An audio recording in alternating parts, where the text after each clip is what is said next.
Кыргызстандын Джеки Чаны, кино режиссер, актер, көптөгөн жаштардын купулуна толгон, Кыргызстандын жападан жалгыз болгон каскадеру Ахматов Адлет бүгүн бизде Топ KG гезитинин жаңы санында конокто болмокчу.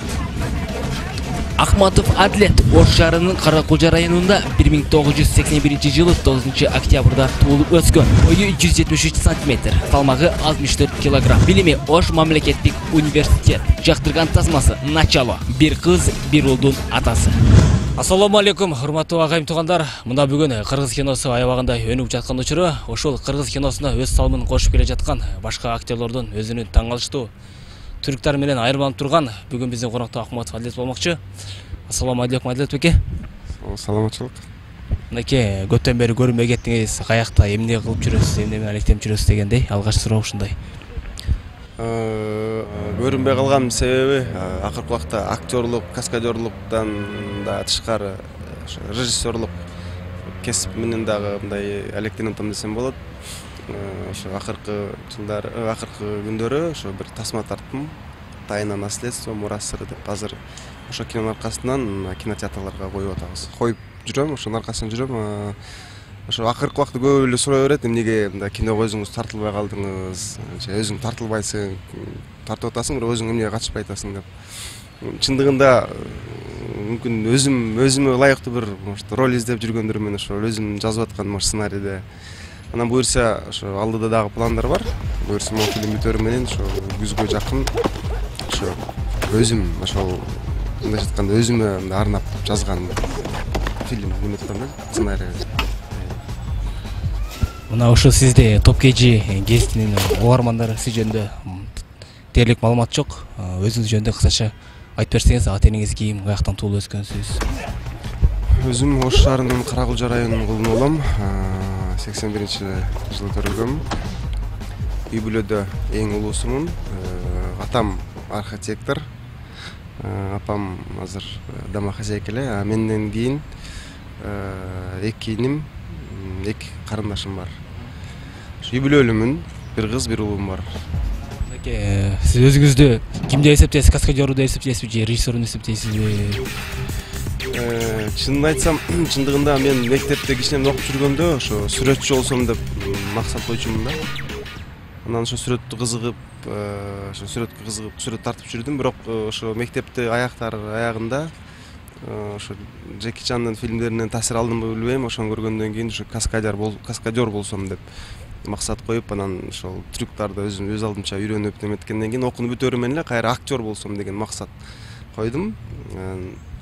Бирок ошол актерлук кылып, ошо каскадерлук кылып жүргөндө эмнегедир мага ошо режиссерлук жак кызыктуу болду да. Анан эми азыр чындыгында же режиссермун же каскадермун деп мындай, то есть бирөөсүн так айта албайм да чындыгында. Буга келгенде каскадерлук кылып коебуз. Бирок сизди көпчүлүк ошо каскадер деп билет. Ошо эмнеден улам ошо каскадер болуп калдыңыз эле? Ошо Джеки Чандын фильминенби же?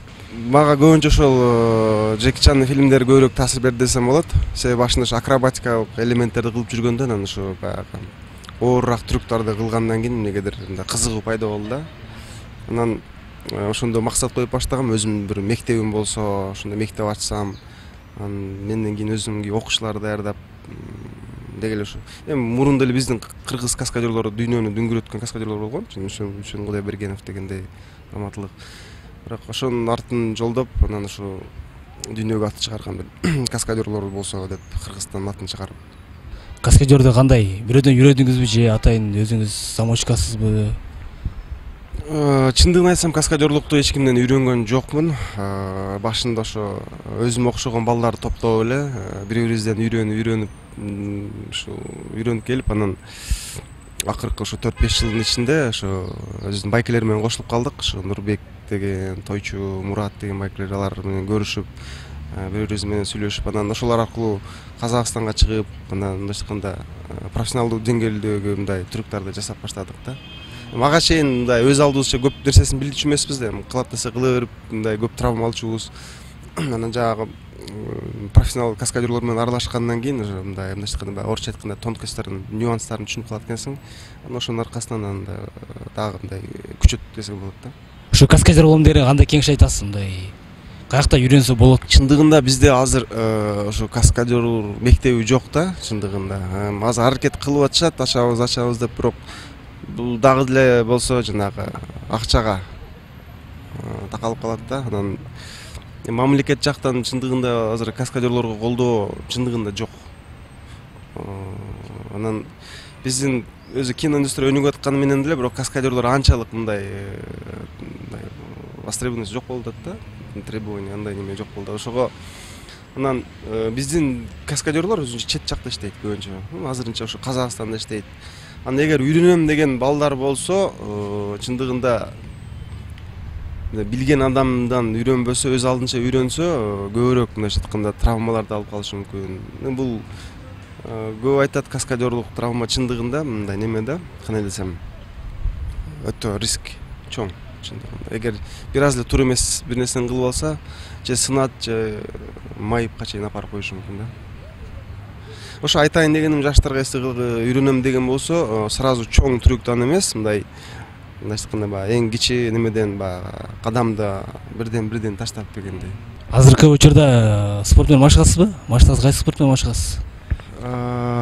Азыркы убакытта чындыгында убактым болбой атат. Бир 2-3 айдан бери, бирок мындан мурун акыркы ошо неметкен спорттордун түрүнөн ошо паркур менен машыктым. Анан ошо менен мындай бирге эле айкидо менен машыктым. Андан кийин ошо тайцзи менен башында баштап, мындайча айтканда ар спортторго аралашып көрдүм да, бирок эң жакканы эле ошо мага неме жакты, ошо айкидо жагы жакты. Анан паркур. Ошо байкашыма караганда дайыма ушул арык чырай, ушу бир калпта жүрөсүз да? Ушу формаңызды атайын сактайсызбы же? Көп сурай берет, сен диета кармайсыңбы, же атайын мындай ошого карап тамактанасыңбы деп. Чындыгында тамакта андай менде диета деле жок, неме жок. Анан кийин форма деле мындай арык жүрөм деп деле айта албайм. Мүмкүн көп ушу кыймылдагандан ушу арыгыраак болсом керек деп ойлойм. Так мындай немем жок. Мындай атай бир тамак ичип же мындай болуп, жана семирип кетпеш үчүн андай нерсе жок. Атактуу каскадерлордон кимди жактырасыз да? Жана себеп эмнеге аны жактырасыз? Атактуу деп эсле айта турган болсок, дүйнөлүк аренадагы чындыгында легенда болуп калган ошо өзүм башта кумирим болуп жүргөн ошо Джеки Чанды айта алам. Анан Үсөн Кудайбергеновду айтабыз, мисалы үчүн чындыгында ал дүйнөлүк уровендеги каскадерлор. Иншаков бар, мисалы үчүн. Каскадерлор негизи көп эле, бирок күчтүүлөргө кирген ушу атагы чыккан каскадерлор ушуларды айтсам болот да. Өзүңүздүн мындай жактырган трюктарыңыз барбы? Өзүмө жактырган трюктар бар, бирок кандай десем, кылып өткөн трюктарды андай канча кандай десем анча жактырбайм, бирок алдыда кылам деген трюктар азыр мындайча айтканда андай даярданайын деген немелерим бар да. Андай деле чоң риск жок, бирок эмнеге мындай айтканда башкачараак немеде стилде трюктарды. Негизи ошол бир трюктү үйрөнүш үчүн канча убакыт керек? Трюктү чын айтканда үйрөнбөйт, бирок трюкка чейинки мындайча айтканда фундаментин үйрөнүш керек да, биринчи. Мисалы үчүн киного келгенде режиссер айтат, мага могул жерде мындай трюк кылып бер дейт. Ашып барса бир жума же максимум бир айга чейин чоң трюктун немесине оорлугуна карап да. Анан аны трюктү үйрөнбөйт, ошо ошого трюкко даярданат десем болот да. Себеби каскадер ар бир трюкка, то есть күтүлбөгөн трюктарга даяр болуш керек да. Анан ошого чейинки, бирок трюкка чейинки фундаментин түзүп алыш керек адам.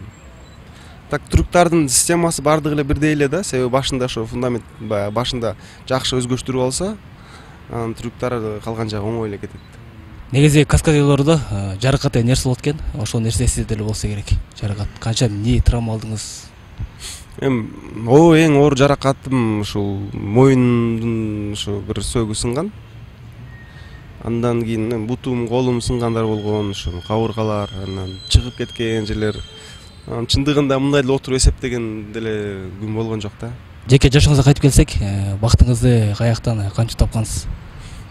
Бактымы ошол как раз Ошто жүргөндө, окуп жүргөндө ошо өзүбүздүн группабыз бар эле, Маскарад деп, клоунада деп, анан ошо трюктар менен заниматься жүргөндө ошо келинчегим көрүп, анан өзү келип таанышып, анан ошонун аркасында биринчи дос болуп жүрүп, анан кийин достугубуз сүйүүгө айланып, анан башка болмуз. Акыркы суроо, негизи эле каскадер дегенибиз бул ким? Каскадерлордун өзүнүн мындайча айтканда жашоосу бар, өзүнүн дүйнөсү бар десем болот. Каскадер деген бул өзүн дайым кармап жүргөн, өзүнө мындайча айтканда көп жерде ишенген, ошол немеде. Бирок каскадерлукту бир гана кинода гана колдонуш керек, эми имеется в виду негативный жактарын. Жашоодо болсо ошо түз жүрүү. Каскадерсонун өздөрүнүн мындайча айтканда философиялары бар, там психологиялары бар. Негизи каскадер деген бул мындайча айтканда сууга чөкпөгөн, отко күйбөгөн бир зат да. Урматтуу Топ Кенчинин угурмандары, сиздер бүгүнкү күндө Адилет Акматов менен болгон маекти окудуңуздар. Саламатыңыздар.